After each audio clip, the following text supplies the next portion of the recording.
오늘은 14차 첫 번째 강의로서 마지막 주죠. 살바도르 달리.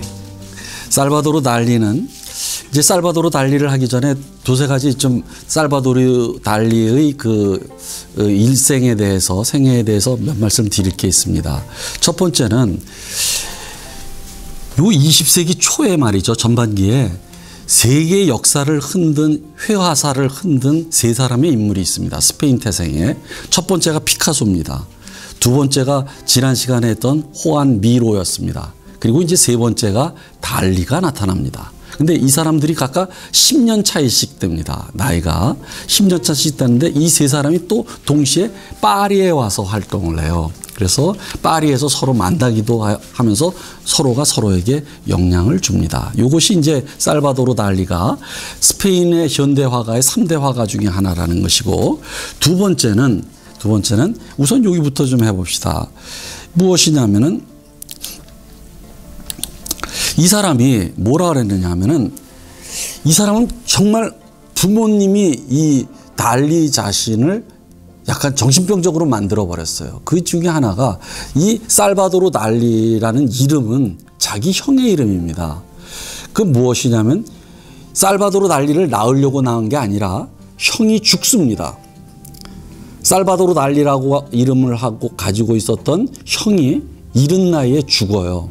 그러니까 다시 임신해서 형과 같은 아이를 낳아야 되겠다고 해서 임신해서 낳은 것이 살바도르 달리예요. 그래서 형이 죽은 뒤에 1년 뒤에 태어납니다.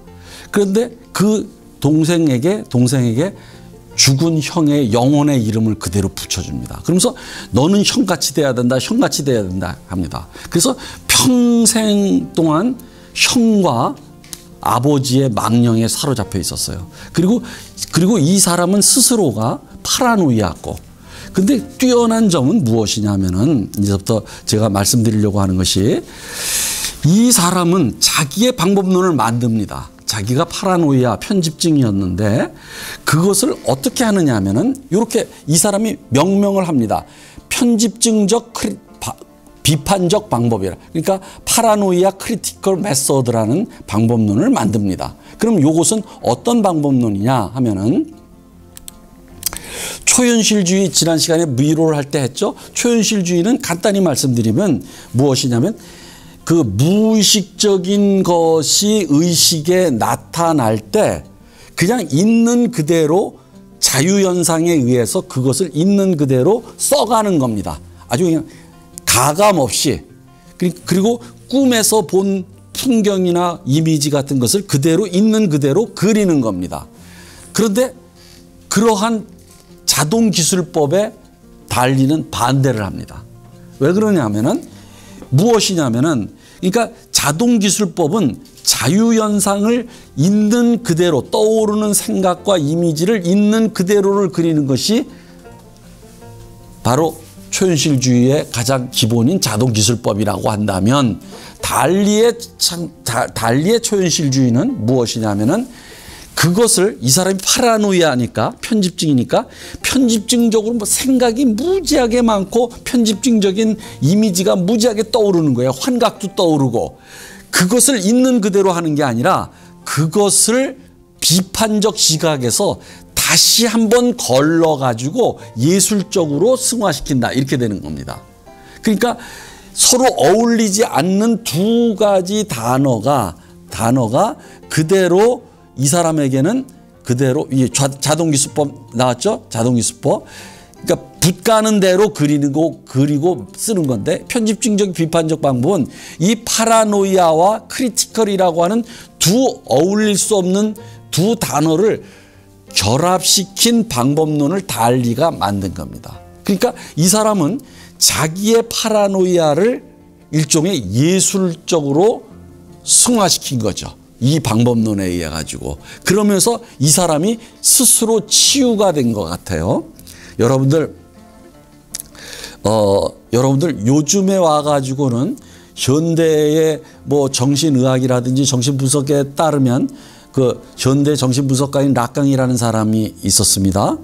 근데 락강이라는 사람이 말을 하기를, 파라노이아가 아닌 것이 비정상이다라고 이야기를 합니다. 이거 굉장히 역설적인 건데 여러분들은 이해하기 굉장히 어려운 것이긴 한데 우리가 생각하기에 편집증이 비정상적이고 정상인에 비해서 그것은 정신병이다 이렇게 보는데 락강은 이것을 뒤집어 버립니다. 무엇이냐면 파라노이아가 정상적인 것이다. 우리 인간의 심리는 파라노이적으로 구성되어 있다.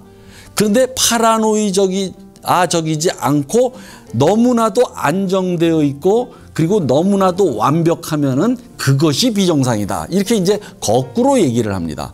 그것처럼 이 사람도 이 사람도 아마 자기의 파라노이아를 그림으로 승화시키면서 파라노이아를 그대로 인정하면서 그것이 치료가 된 게 아닌가. 오케이?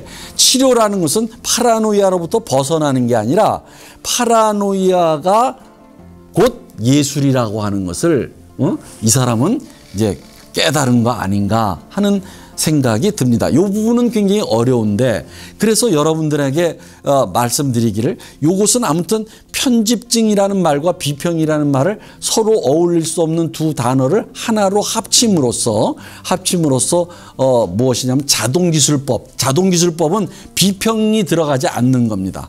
비평과 비판이 들어가지 않고 생각나는 대로 그다음에 떠오르는 대로 그리고 쓰는 것이에요. 이게 자동기술법이라고 한다면 이 사람은 그것을 한층 더 발전시켰다 하는 겁니다. 자, 그래서 우리는 편집증적인 비판적 방법을 한번 연구해 볼 필요가 있어요. 만약에 여러분들이 정말로 이 정신분석과 그 회화와의 관계를 공부하려고 한다면 그래서 이 사람은 이렇게 얘기합니다. 나는 초현실주의 자체다. 이거 굉장히 무서운 말인데 이 사람은 자기를 초현실주의와 동일시합니다. 완전히. 내가 초현실주의다. 이렇게 얘기합니다. 이런 약간 미친 말을 하는 사람들이 인류 역사상 아니면 예술 역사상 몇 사람 있었어요. 카프카라는 사람은 이렇게 얘기했습니다. 나는 곧 문학이다. 그러니까 자기 자신과 문학을 동일시합니다.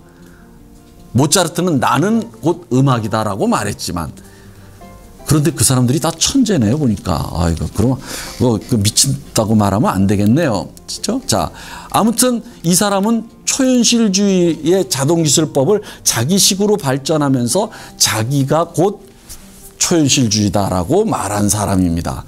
그도 그럴 것이 이 사람은 초현실주의에 완전히 미쳤습니다. 실제로. 그래서 초현실주의의 출발의 근거가 되었던 프로이트의 꿈의 해석이거든요. 근거가 되었던 책이. 그래서 프로이트를 찾아갑니다. 프로이트 선생님 만나달라고. 그런데 프로이트가 이미 그 편지를 받을 때는 벌써 죽을 때가 다 됐을 때예요. 그런데 프로이트가 달리를 만나줍니다. 그래서 달리 그림에 프로이트 초상화가 두세 개 있어요. 그때 가서 그려줍니다. 그러니까 그 정도로 달리는 프로이트에 경도되어 있고 경도된 만큼 초현실주의 방법이 바로 자기의 몸에 맞는 그러한 유파다 이렇게 생각을 하고 자기가 곧 초현실주의다를 선언합니다. 그러나 이렇게 초현실주의로 들어가기 전에 누구나 겪었듯이 곧 대개 야수파라든지 표현주의라든지 입체파를 거치게 됩니다. 자기 선배들을. 그런데 그 중에 하나가 이게 초창기 그림이에요. 초창기 그림인데 그럼 뭡니까? 이거 야수파겠죠. 야수파. 아주 빨간색에, 그렇죠? 원색적이지 않습니까? 그러나 이 사람, 그다음에 오른쪽에 갑시다.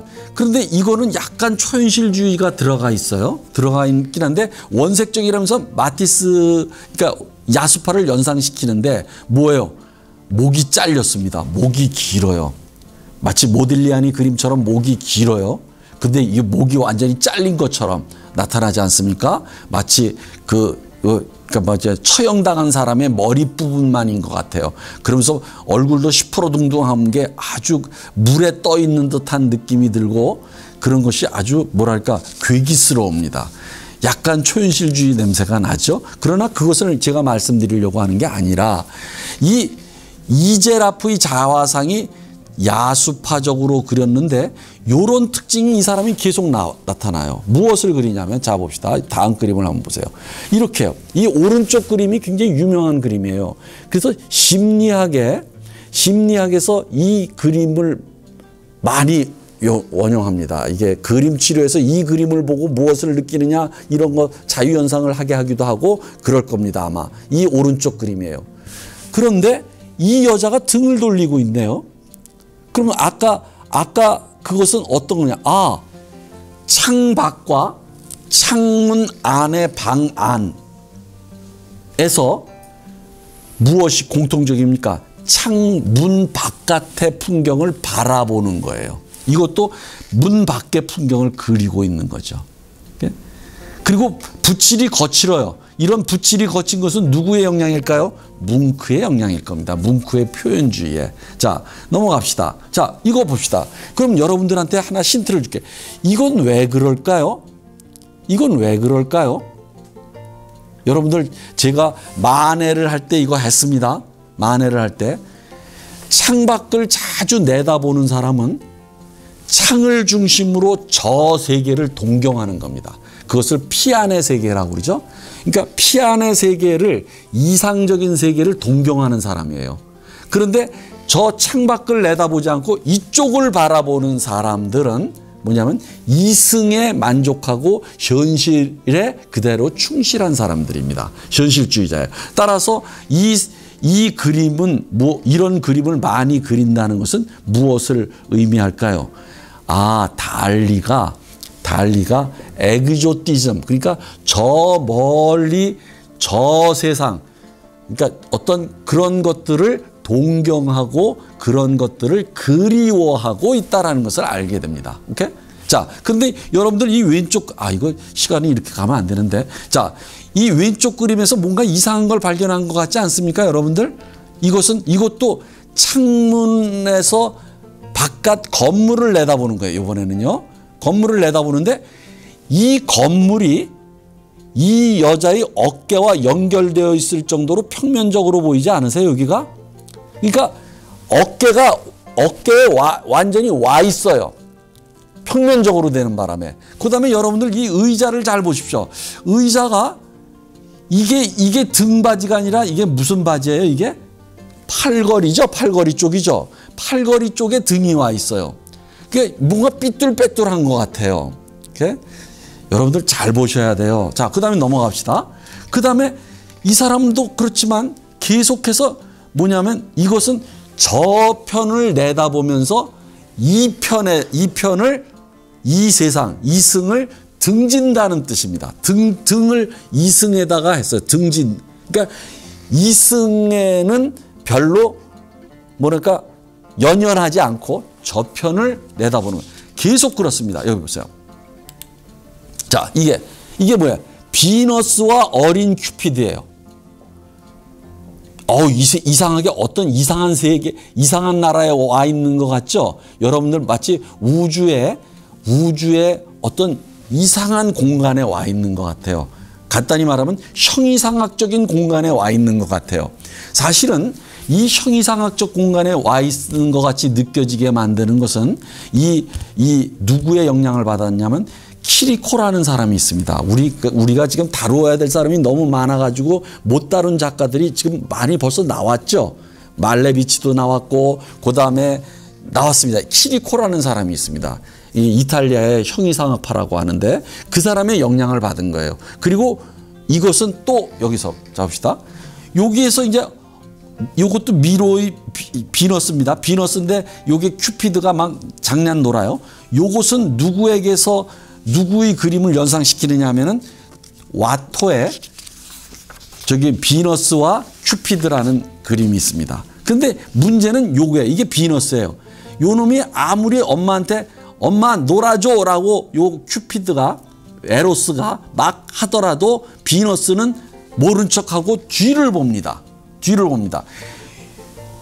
요것이 문학상이 굉장히 중요한 주제이고 요것이 인간의 심리에 아주 닻을 내리고 있는 그러한 것이다 하는 것을 제가 얘기를 했습니다. 자, 그럼 이제 그걸 해봅시다.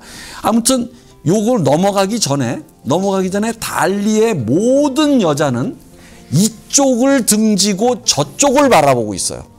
그러니까 피안을 바라보고 이쪽 이승을 등지고 있어요. 이것이 굉장히 중요합니다. 그것이 곧 달리의 심리를 말해주는 거예요. 것이기도 해요. 등장인물. 근데 요 넘어갑시다. 자, 제가 이 포즈를 취해보라 그랬죠. 이게 앵그리의 발팽송의 용료예요. 자, 여러분들 빨가벗고 저기 무엇이에요? 여기 시트 위에다가 이렇게 앉아 보십시오. 비스듬히. 그런 다음에 팔을 한 다음에 지금 고개가 요만큼 돌아가고 있습니다.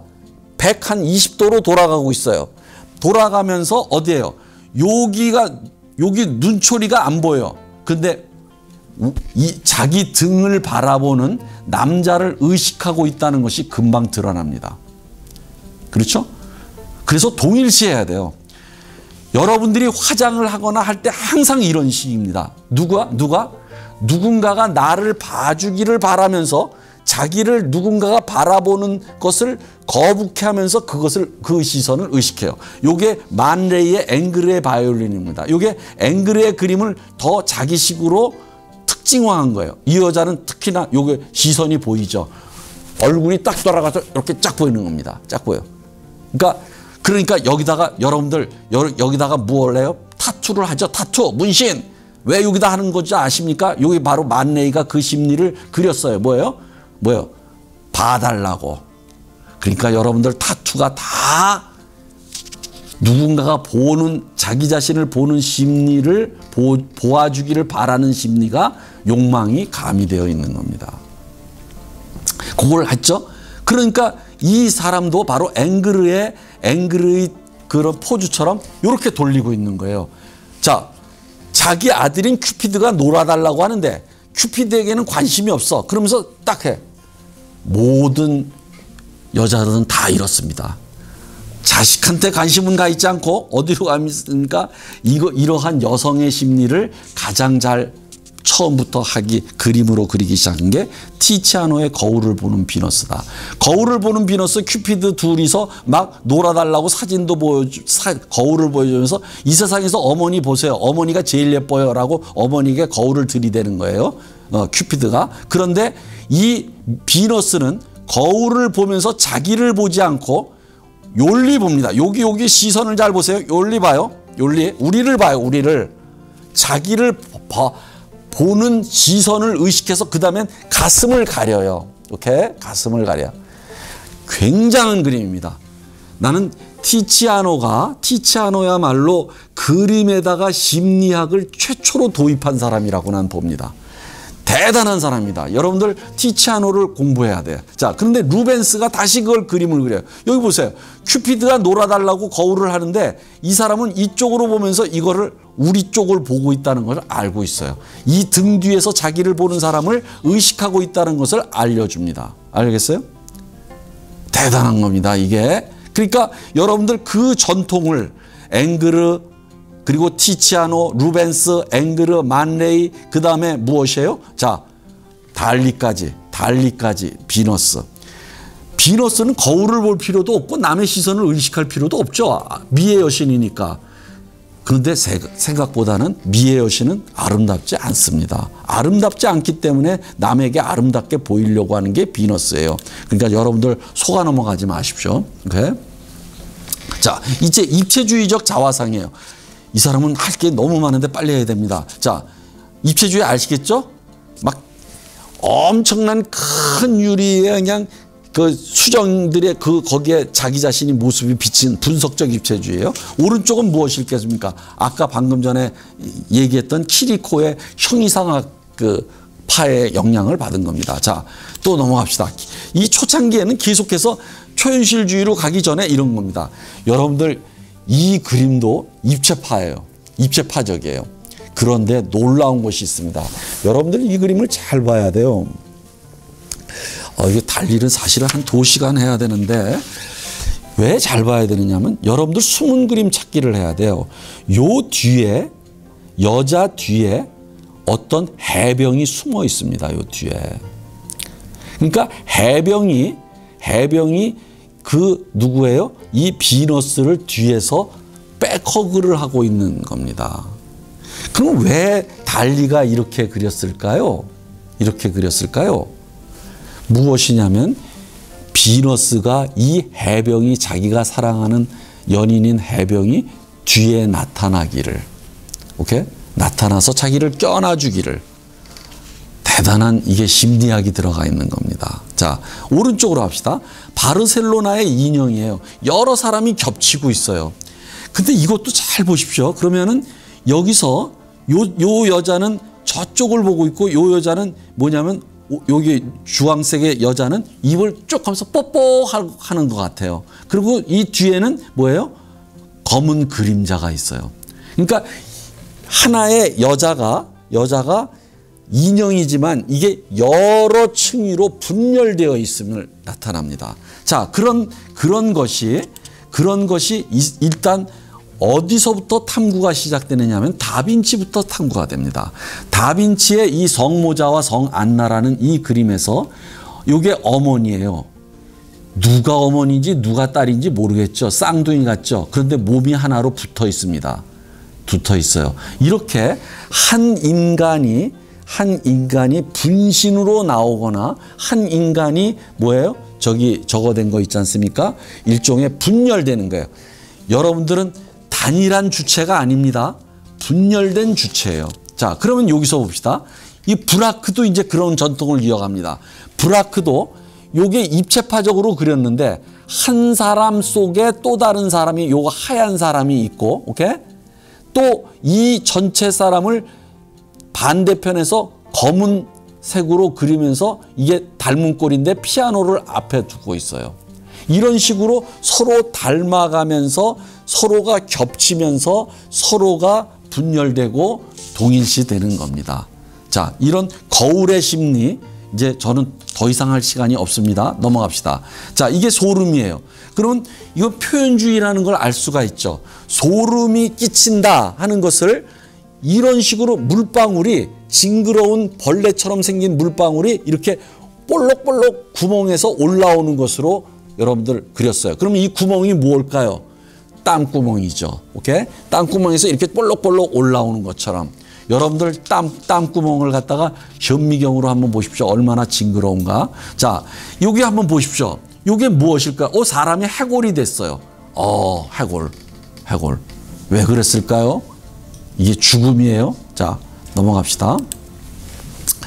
자, 보이지 않는 거울을 보면서 등을 돌리고 있는 갈라. 여러분들 포즈를 취해보라 그랬죠. 이것은 아까 앵그르의 발팽송 용료와는 전혀 다릅니다. 어떻게 해요? 발팽송 용료는 저기 침대에 걸쳐 앉아가지고 이 여자도 걸터 앉아 있지만 오른쪽으로 살짝 고개를 돌리면서 우리 관객 쪽을 바라보고 있단 말이죠. 그런데 이 여자는 뭐야? 관객은 관심이 없어요. 어디를 바라보고 있어요? 저 멀리 캔버스 밖에 멀리 위로 바라보고 있어요. 아까 창문을 내다보는 그림을 많이 그렸다 그랬죠. 등을 보이면서 계속 이 사람 똑같아요. 멀리 이상을 바라보고 있는 거예요. 이상을. 그러니까 이 여자는 굉장히 자기를 떠나간 연인을 그리고 있거나 아니면 이상적인 것을 어떤 것을 꿈꾸고 있는 겁니다. 그런데 그 다음 봅시다. 아주 재밌어요. 이것은 한참 지나서 말년에 그린 그림이에요. 이게 뭐냐면 자신의 순결을 뿔로 범하게 될 젊은 처녀 이렇게 했지 않습니까? 잘 보세요. 자, 이게 여기 여자예요. 여자인데 산산조각 났습니다. 근데 산산조각 난데 하나하나가 남근이에요. 남근. 이게 뿔인데도 남근입니다. 남근. 그러니까 여자의 엉덩이가 빵빵한 엉덩이가 남근 두 개의 남근으로 연결되어 있고 그 사이를 갖다가 남근이 또 다른 뿔이 남근이 다시 삽입하고 있습니다. 성교의 이미지예요. 그러면 여러분들 이것이 바로 초현실주의 자연현상인데 여러분들 이거 빨리빨리 가야 됩니다. 빨리빨리 머리가 자유현상이 빨리빨리 돌아가야 돼요. 자, 봅시다. 여러분들 이 그림 있지 않습니까? 자, 이 그림이 아까 그림처럼 발전을 하는 겁니다. 그러면 여기서 이 여자는 밖을 보고 있지만 이 여자를 보고 있는 사람은 어디에 있습니까? 이 캔버스 바깥에서 이 사람의 무엇을 보고 있어요? 엉덩이를 보고 있는 겁니다. 오케이?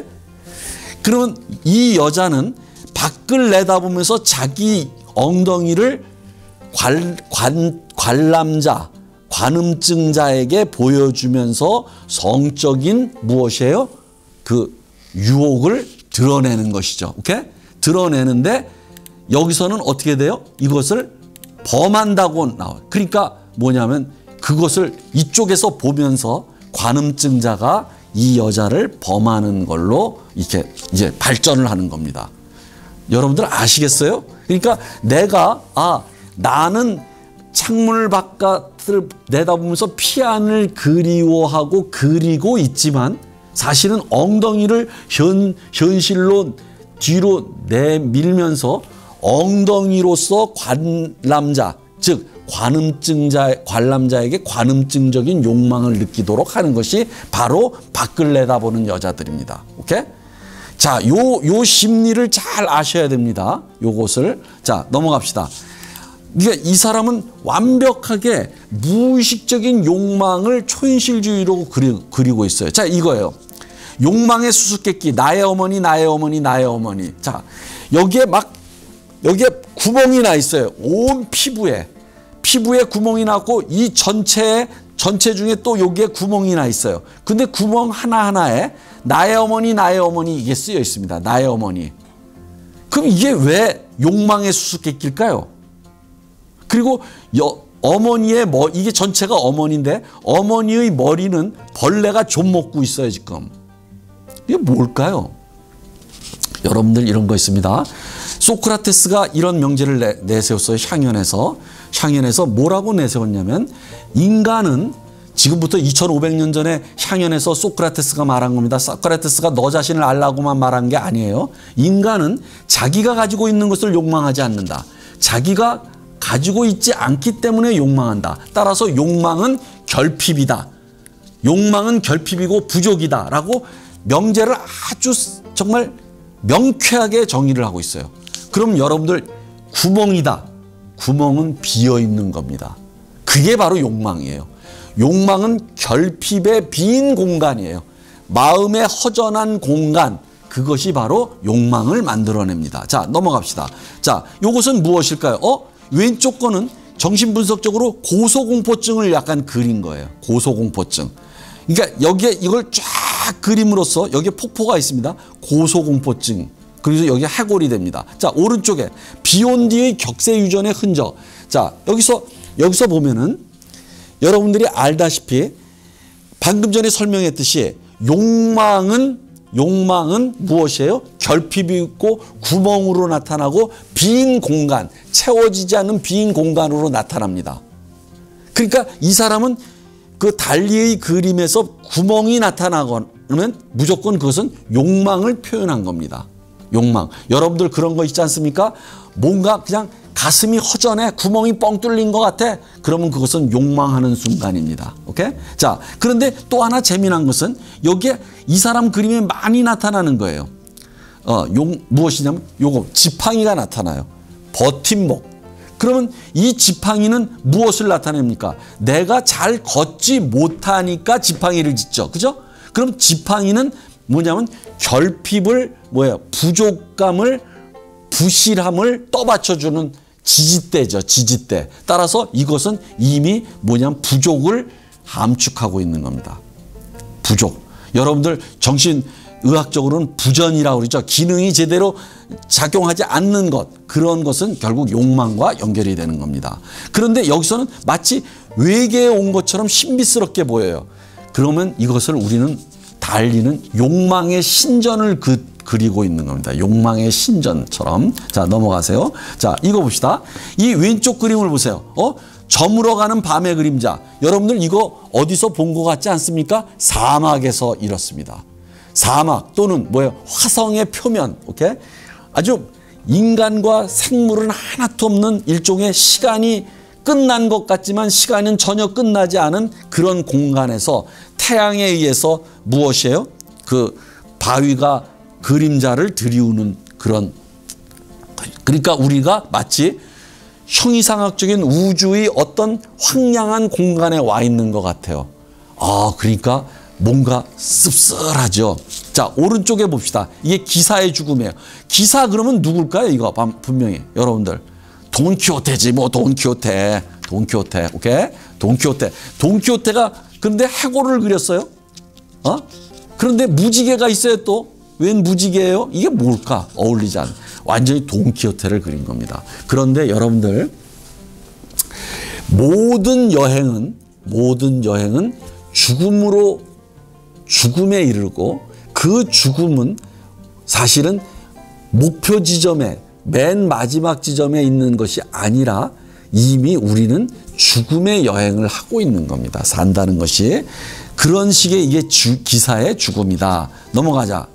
자, 정거장의 때에 이른 석화. 이 사람은 이제 이런 그림을 그리는 이유가 요거부터 한번 해봅시다. 여러분들 이게 달리의 제일 유명한 거예요. 달리의 제일 유명한 건데 뭐냐면 기억의 영속성이라는 그림이에요. 자, 이게 왜 기억의 영속성일까? 그리고 왜 시계는 나무에 그다음에 책상 위에 테이블 위에 마치 엿가락처럼 쭉 늘어져 있으면서도 시간은 고정되어 있는 것일까? 그리고 오른쪽에 있는 것은 웬 그 동물의 사체 같은데 아직까지도 그냥 뼈다귀 아니고 살아있는 것 같고, 그다음에 왼쪽에는 또 왼쪽에 시계가 있는데 마치 파리와 벌레들이 좀을 먹고 있어요. 뭘까요? 그러면서 제목은 기억의 영속성이에요. 뭘까요? 여러분들 이런 거 있습니다. 간단히 말하면 이런 거예요. 여러분들 달에다가 죽은 생물의 시체를 갖다 놨습니다. 썩을까요? 안 썩을까요? 안 썩습니다. 왜? 썩으려면 세균이 있어야 되는 거예요. 세균이 부패를 시켜야 되는데 안 썩어요. 세균이 생물체가 없으니까.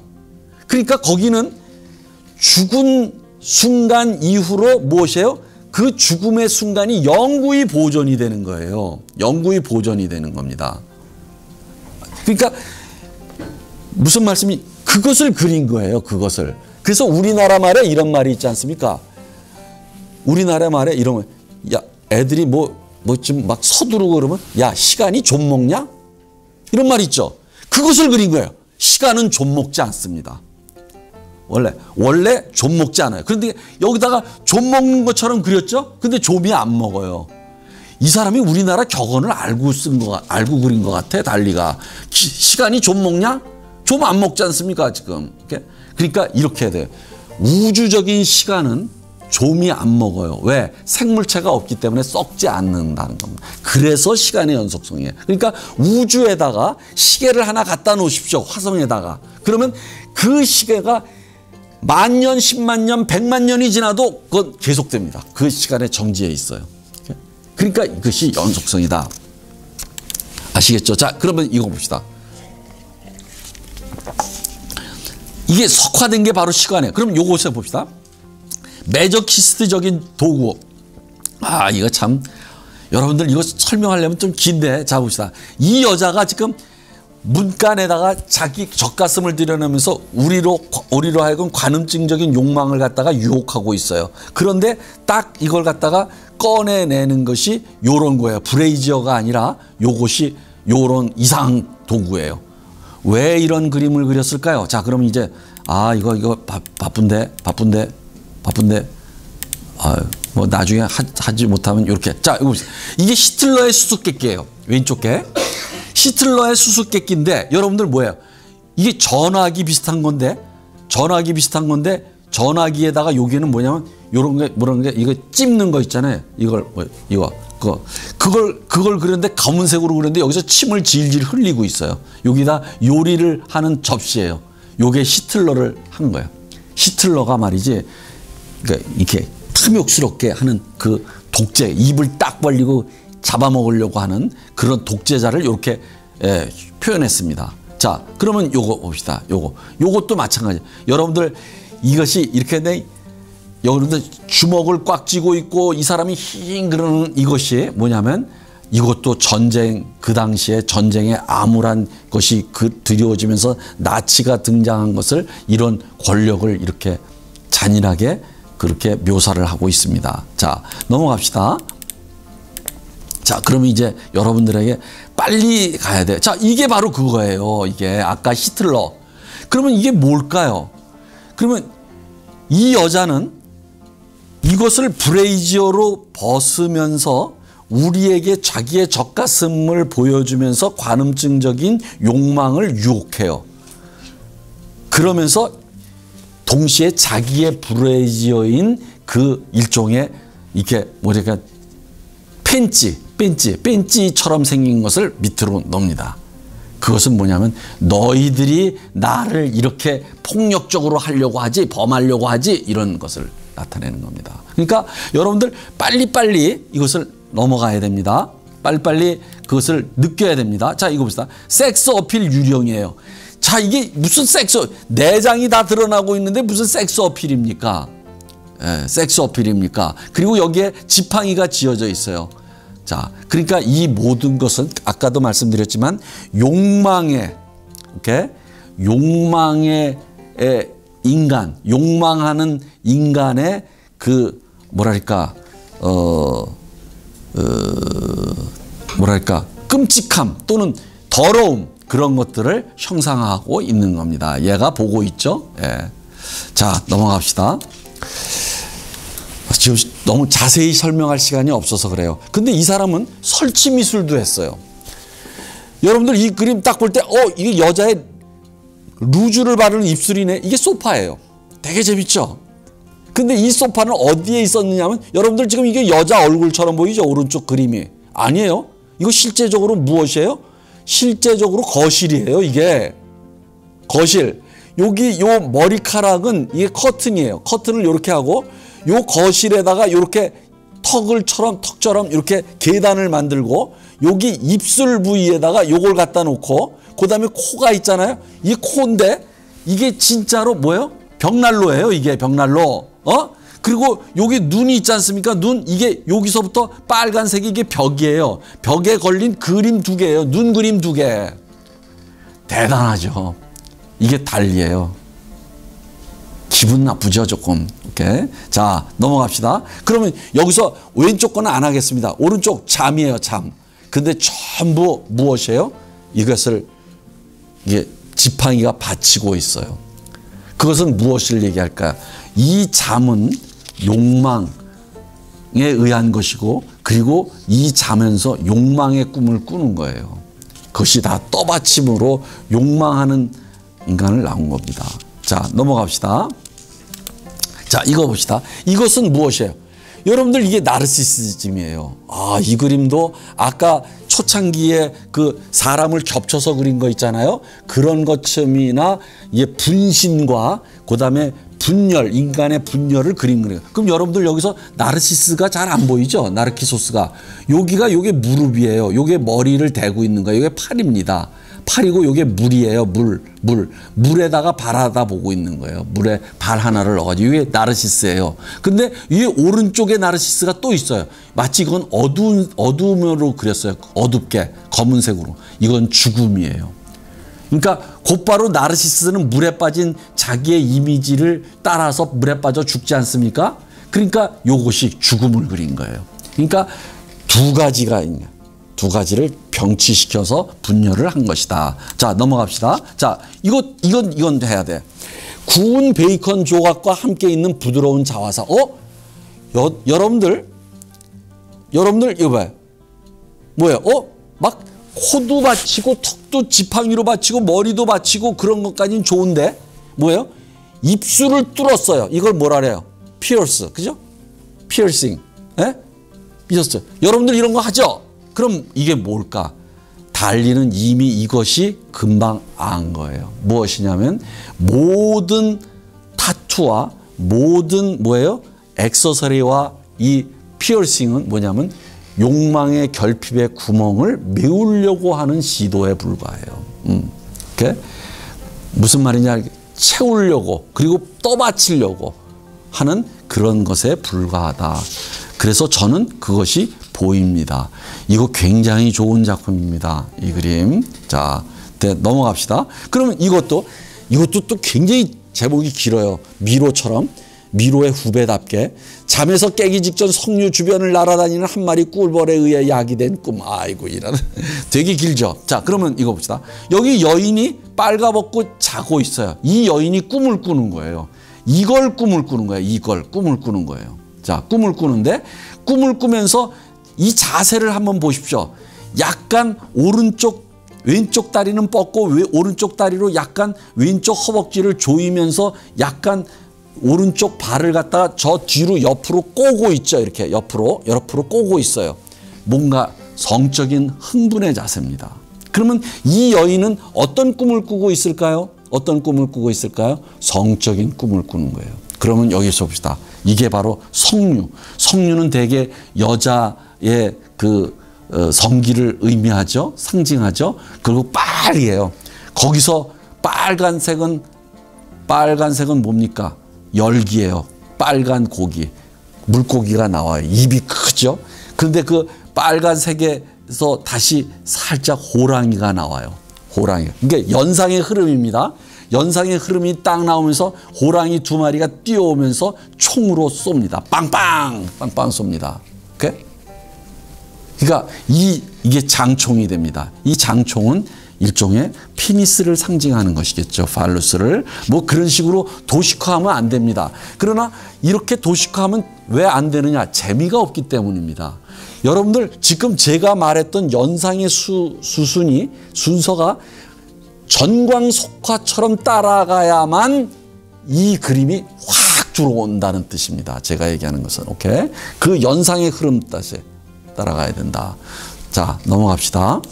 그래서 이것도 무엇이냐면 욕망의 꿈을 이렇게 형상화한 것이다. 그러한 의미에서 저기 달리는 진짜로 무엇이냐? 진짜로 무엇이에요? 초현실주의 자체다. 이거지. 이건 했으니까 넘어가고. 자, 여기 넘어갑시다. 요건, 이게 밀레를 할 때 우리가 했는데, 달리는 밀레를 존경하고 특히나 밀레의 만종을 굉장히 높이 평가했습니다. 그래서 자기가 이것을 완벽하게 밀레의 만종을 20편을 다시 그려요. 자기가 20편 정도를. 자, 봅시다. 여러분들 이거 봅시다. 여기 사람이 가죠. 거대한 우주에 이미 멸망하고 없는 우주에 거대한 신전 같지 않습니까? 거대한 그 이미 신이 된 두 조각이 쫙 서 있는 것 같지 않습니까? 만종이에요. 만종. 오케이. 자, 그래서 밀레는 만종을 워낙 좋아해서 책까지 씁니다. 밀레의 만종의 비극적 신화라고 하는 것을 책을 씁니다. 그리고 20여 편을 다시 그려요. 자, 요것도 뭐예요? 요게 여인이고 요게 뭐냐면 남자예요. 남자의 구멍이 뚫려 있죠. 그 다음에 이렇게 돼 있어요. 무엇일까 이게? 여러분들 밀레의 만종에서는 간단히 말씀드리면 사랑과 죽음이 교차하는 겁니다. 거기에 이렇게 되어 있어요. 마치 이거 봅시다. 이것도 또 만종인데 자, 여인에게는 무엇인가가 꽂혀 있어요. 그리고 남자에게는 머리에 이렇게 되어 있어요. 이게. 그리고 남자가 해골이고 여자는 아주 아리따워요. 여러분들 뭉크의 해골 바가지와 여인이 껴안고 있는 거 보셨습니까? 사랑과 죽음. 바로 달리는 밀레의 만종에서 사랑과 죽음의 교향곡을 본 겁니다. 오케이? 자, 그러면 왜 이렇게, 우선 단 한마디로 봅시다. 여러분들 지금 여자는 말짱해요, 얼굴이. 근데 남자는 해골이에요. 마치 뭉크의 그림에서 해골과 저기를 하는 저기처럼, 뭐예요? 여인처럼. 여인은 그냥 인간인데 여기는 뭐예요? 해골이에요. 왜 그렇게 됐을까? 여러분들 이런 거 아십니까? 사마귀 있지 않습니까? 무예에서 당랑권이라고 그러죠. 당랑권. 그 당랑이 사마귀예요. 그 사마귀가 암컷에게 뛰어듭니다. 유혹에서 암컷과 교접을 하기 위해서. 그런데 암컷이 마음에 안 들면 잡아먹고 마음에 들면은 교접을 한 다음에 또 잡아먹어요. 그 다음에 알을 낳아요. 알을 낳으면 그 알에서 부화한 새끼가 어머니를 잡아먹어요. 어미를. 그러니까 물고 물리는 겁니다. 그러면 여러분들 여기서는 이런 거 있습니다. 남자는 여자에게 뭐냐면 자기 새끼를 까달라고 낳아달라고 죽음으로써 봉사하는 겁니다. 사마귀처럼.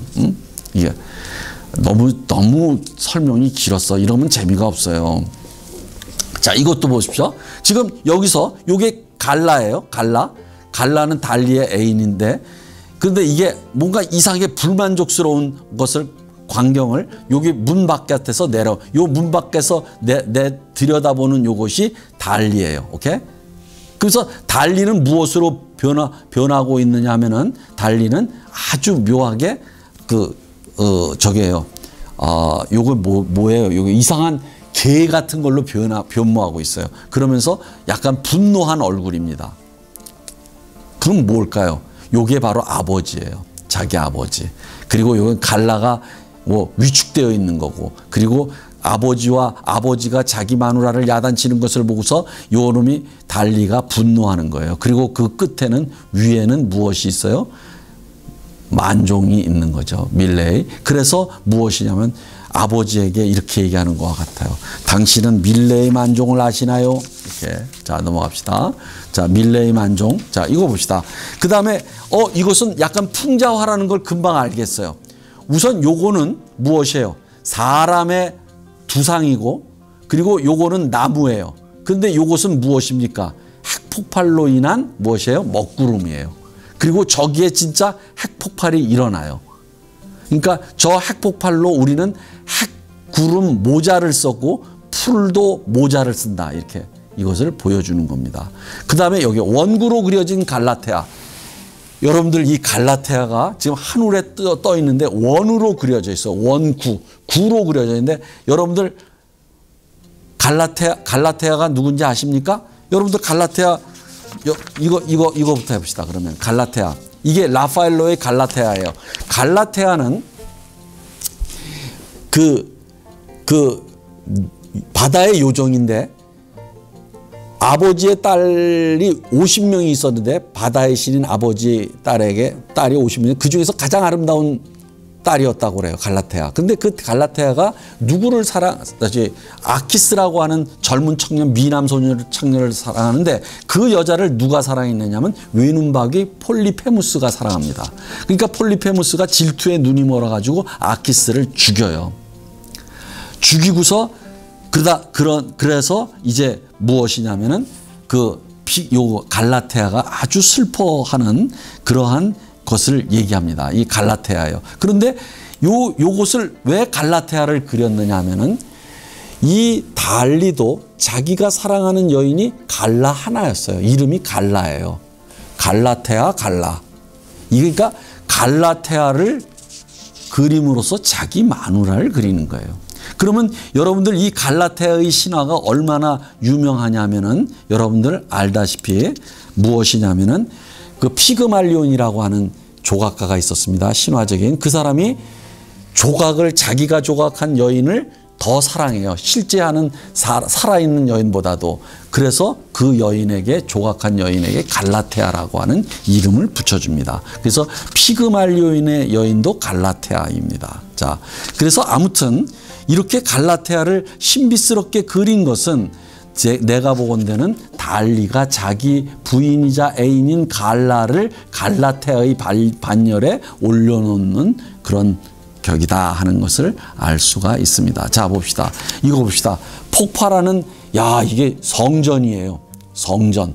그런데 뭔가가 저기 뭐죠? 끈앞풀 같은 것들이 그냥 거기에 이렇게 감겨 있는데, 마치 시신 있잖아요. 시신. 여러분들 그 이집트의 그 파라오의 시신에 그걸 갖다 영구 보존하기 위해서 저기 실을 묶지 않습니까? 끈을 옷감을 묶지 않습니까? 그것처럼 그것이 풀어지면서 헤어지는 거예요. 그러면 이게 바로 라파엘로인데, 왜 라파엘로를 이렇게 그렸을까요? 그러니까 달리는 라파엘로로 존경했습니다. 달리는 하나의 종교다. 이렇게. 달리는 하나의 종교다라는 것을 이렇게 성스럽게 했습니다. 여기 리가 항모의 성모. 이것도 유명한 그림인데 여러분들 그냥 넘어가겠습니다. 자, 이게 십자가에 달린 성 요한의 예수예요. 그러면 지금 이 십자가의 그림이 우리가 그 이전에 그린 많은 화가들의 십자가의 그림과 다른 점이 한번 보십시오. 이게 벨라스케스, 이게 고야, 이게 바로 달리예요. 그럼 첫 번째 다른 점이 뭡니까? 이 벨라스케스와 고야는 땅 위에 이렇게 십자로 서 있죠. 그렇죠? 십자로 서 있어요. 그런데 달리는 뭐예요? 달리는 하늘 위에서 십자가에 매달려 가지고 아래로 내려다봅니다. 그리고 하늘에 떠 있어요. 거대하게. 이게 하늘이에요. 그러니까 하늘의 거대한 십자가에서 십자가에 매달려서 아래를 내려다보고 있어요. 그러니까 굉장히 장엄하고 굉장히 마치 신의 아들이 우리를 위해서 내가 너희들을 위해서 이렇게 희생을 했는데 너희들은 무엇 하느냐라고 내려다보는 것 같아요. 이런 식의 달리의 그림은 여기까지 오기까지는 우리가 지오토, 라파엘로, 루벤스 이런 십자가상이 이제 발전을 하면서 이렇게 오는 겁니다. 여기까지. 이것은 여러분들이 1학기 때 들은 사람은 곧 알게 될 겁니다. 다시 한번 1학기 때를 조사해 보시길 바랍니다. 자, 이거 봅시다. 이것도 말도 못하죠. 십자가에 못 박힌 그것도 하늘에 떠서 장엄하게 내려다보는데 이거는 아예 발이 어마어마하게 크고 이게 막 거인도 초대 거인. 그런데 뭐예요? 하늘의 성전이에요. 여기에 구름이 있습니다. 거기에 떠받치고 있습니다. 여기 팔이 보이십니까? 팔, 얼굴 이게 보이십니까? 떠받치고 있어요. 그리고 가슴에는 이게 서랍이 되어 있어요. 서랍. 그러면 이 서랍의 의미는 뭘까? 이것은 기억의 의미입니다. 기록되고 그런 것이 여기서도 성모 마리아라고 생각이 되는데 떠받치고 있어요. 그러니까 이렇게 달리는 그 성모 마리아와 예수를 갖다가 무엇이에요? 어마어마하게 신격화시키고 있다. 과장되게. 오케이? 그러면서 아주 웅장해 보이고 장엄해 보이고 그러면서 그 마치 베토벤의 짜자자잔 하는 그런 어떤 음악 소리를 듣는 것 같아요. 자, 넘어갑시다. 그러니까 이 달리는 참 놀라운 친구 중에 하나가 이 거울놀이를 또 많이 했어요. 거울 그림을. 자, 여러분들 이 거울을 처음으로 그림에 동원한 것은 누구냐면 반 아이크의 아르놀피니 부부의 초상입니다. 그럼 왜 거울이 등장하느냐 하면은 여러분들 그림은 항상 보이는 앞면만 그리게 되어 있어요. 보이는 대상의 뒷면을 그릴 방법은 없어요. 두 번째, 그림은 자기가 그림을 그리는 화가를 그림 속에 넣을 방법은 없어요. 그러면 그것을 넣을 방법은 뭐냐면 뒤에다가 뭐냐면 자기가 그리려는 대상 맨 뒤에다가 뭐예요? 거울을 놓고 이것을 거울 속까지 같이 그려야만 나도 그 거울 속에 들어가고 그리고 그리려는 대상의 뒷면도 거울 속에 비치기 때문에 그릴 수 있는 것이죠. 그것이 바로 아르놀피니 부부의 초상입니다. 그래서 여기에 이게 거울이 있었다는 것을 여러분들 볼록 거울이 있었다는 걸 알겠죠? 그러니까 여러분들이 사진을 찍는 자기 자신을 찍기 위해서 사진에 나타나기 위해서 거울에다 대고 찍는 겁니다. 그렇죠? 그런데 이 6개의 실제 거울로 이렇게 만들었어요. 그런데 죽었다 깨어나도 안 되더라는 거예요. 그러니까 내가 그리고 있는 것을 거기다가 그릴 수 없다는 거예요. 여기 지금 이게 전체가 그림입니다. 요게 거울이고 거울 속에 비친 갈라를 그리고 있는 자기 자신을 그려요. 그럼 이 전체 그림은 또 누가 그리고 있어요? 바깥에 있는 달리가 그리고 있는 거죠. 그러니까 내가 아무리 내가 그림 그리고 있는 나를 그림 속에 넣으려고 하더라도 끊임없이 무엇이에요? 그림 그리는 화가는 뒤로 가게 돼요. 그러면서 절대 그것을 넘길 수 없어요. 그것은 마치 이와 같아요. 중이 제 머리 못 깎는 거와 같다. 이렇게? 그러니까 자기 머리를 깎는 사람은 있을 수가 없어요. 자기 머리 까지도 깎는 사람은 있을 수가 없다 하는 겁니다. 그런데 하여간 이렇게 해서 거울의 놀이를 통해 가지고 총체적으로 그리려고 노력을 많이 했다. 자, 그리고 이 사람은 아까도 말씀드렸지만 음악, 영화, 발레, 그다음에 조각, 그다음에 설치미술, 그다음에 이거 보십시오. 보석을 가지고 장난 놀았어요. 이거 얼마짜리인 줄 아십니까? 여러분들 다이아몬드, 루비, 에나멜 이런 걸 가지고 만들었어요. 엄청납니다, 돈이. 이게 조각이에요. 그리고 요게 뭐예요? 눈물이에요, 눈물. 눈물샘에서 딱 나오는 거. 자, 여기 봅시다. 요거 예쁩니까? 이게 브로치예요. 입술이 아닙니다. 여러분들 여기에 브로치 받침대가 여기 턱처럼 생겨가지고 여기 입처럼 생겼죠? 입이 아니라 이게 브로치예요. 그럼 왜 이렇게 턱처럼 생긴 여기 받침대에다가 이걸 놨느냐? 여기 입술에서 따왔다라는 겁니다.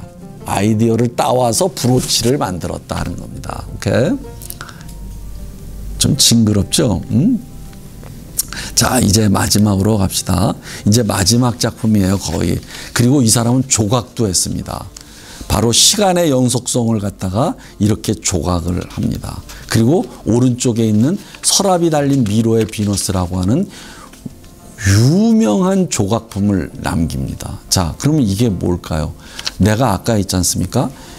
서랍은 뭡니까? 자기가 기록한 서류 같은 것을 넣는 공간이에요. 그러면 여러분들 우리는 우리 몸에 서랍이 많이 이렇게 달려 있다라는 뜻은 뭡니까? 여러분들 이런 말을 하죠. 몸이 기억한다 이런 말이 있죠. 그러니까 여러분들의 몸 자체가 이미 기억으로 완벽하게 이루어져 있는 것이다. 오케이? 기억의 공간이다. 머리뿐만 아니라 모든 게 서랍이에요. 서랍. 오케이? 그런데 두 번째는 여러분들 이런 거 있습니다. 사랑도 이러한 기억으로부터 나옵니다. 기억이 없으면 사랑도 하지 않아요. 우리가 기억상실증에 걸린 사람이 기억상실증에 걸리기 전에 사랑하던 사람을 사랑하지 않는다는 사실로서 우리는 사랑조차도 기억의 소산이다라는 것을 알게 됩니다. 그렇기 때문에 이 미로의 비너스에다가 이걸 기억의 서랍을 넣은 것입니다. 오케이? 그런 식으로 이게 조각을 했다. 재밌죠? 아주. 이건 유명한 조각입니다. 이게 말년에 정말 죽기 1년 전에 조각한 것인데 이것으로서 우리는 이 달리를 이제 우리가 살펴보았습니다. 다음 시간은 이 수업의 마지막 시간으로서 마그리트를 다뤄보려고 합니다. 여러분들 감사합니다.